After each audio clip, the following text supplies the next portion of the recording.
Di balik kekayaan budaya dan kearifan lokal suku Dayak Ngaju, tersimpan satu sisi sejarah yang jarang dibicarakan, yaitu adat Jipen. Sebuah sistem sosial lama yang menggambarkan bentuk perbudakan tradisional atau warisan masa lalu yang dulu menjadi bagian dari kehidupan masyarakat Dayak. Saya, CHR Yoyantondi, akan membahas secara singkat tentang tradisi Jipen yang ada di suku Dayak Ngaju, Pulau Kalimantan.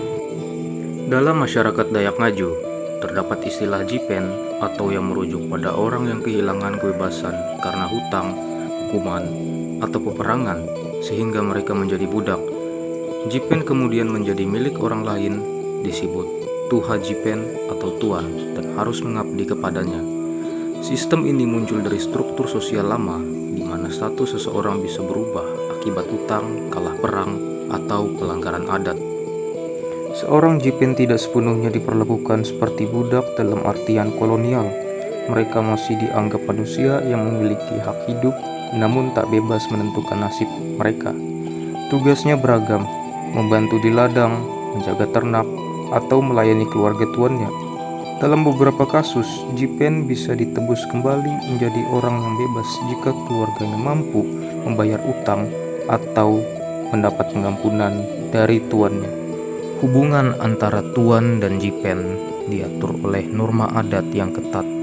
Meskipun berada di posisi sosial yang rendah, seorang Jipen tetap diakui sebagai manusia yang memiliki martabat dan hak hidup. Tuan mereka yang disebut Tuha Jipen memiliki kewajiban moral untuk memberikan makanan, tempat tinggal, dan perlindungan dari bahaya. Secara adat, tuan tidak boleh membunuh, menyiksa, atau bahkan menjual Jipen tanpa alasan yang sah, karena setiap tindakan kejam dianggap bisa mendatangkan kutuk atau murka dari leluhur. Namun, dalam kenyataannya, nasib para Jipen sangat bergantung pada sifat dan hati sang tuan.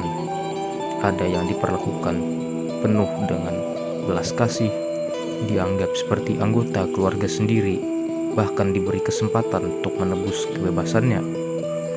Tapi ada pula yang hidup dalam penderitaan, bekerja tanpa henti, menghadapi perlakuan kasar, dan kehilangan harapan akan kebebasan. Jipen dibagi menjadi 3 jenis. Yang pertama, Jipen Kabalik Lapik Sandung, atau disebut juga Jipen Hantuen, berasal tempat tinggalnya di Sungai Rasen, Simpang Rungan Hulu. Jipen Hantuen, keturunan Angkes atau Tahuman, turun-temurun menjadi Jipen dan boleh diperjualbelikan kepada siapapun yang ingin membeli dan memelihara Jipen. Pada zaman dahulu, harganya sekitaran 30 perak untuk seorang Jipen. Yang kedua, Jipen Sambuat, karena melanggar hukum adat, dikenakan denda yang tidak dapat dibayar oleh pelanggar hukum tersebut. Tapi bila mana ada dari keluarganya yang dapat menolong, maka ia dapat dibebaskan. Yang ketiga, Jipen karena hutang, meminjam uang atau barang yang anak beranak atau bisa disebut berbunga, ada disebut manak salipet, atau dibayar 2 kali pokok. Ada yang disebut nakolok, pokok 1/2 menjadi pokok 1 sampai 2 kali pokok. Orang yang menjadi Jipen tidak memiliki kemerdekaan atas dirinya. Ketika tuan pemilik Jipen ini mati, maka Jipen juga akan ikut dibunuh menjadi pelayan di akhirat pada upacara tiwah. Makanya ada istilah sakti raung, di mana darah Jipen ditumpahkan untuk mengurapi peti mati dari tuannya. Ketika pengaruh kolonial Belanda mulai masuk ke Kalimantan Tengah pada abad ke-19, pemerintah kolonial menganggap Jipen bertentangan dengan nilai kemanusiaan.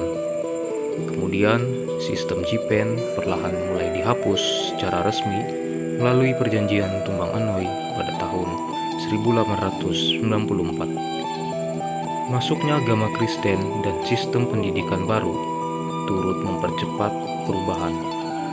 Dan pada pertengahan abad ke-20, tradisi Jipen resmi hilang sebagai sistem sosial.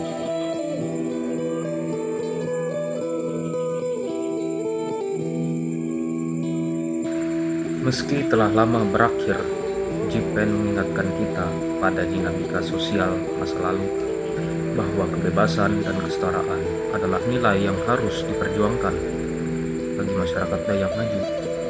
Ini mengenang adat Jipen untuk menghidupkan luka lama, melainkan memahami sejarah dan menghargai perjalanan menuju kemanusiaan yang lebih adil. Demikian penjelasan mengenai tradisi Jipen dari masyarakat Dayak Ngaju di Kalimantan Tengah. Sekian dari saya, terima kasih.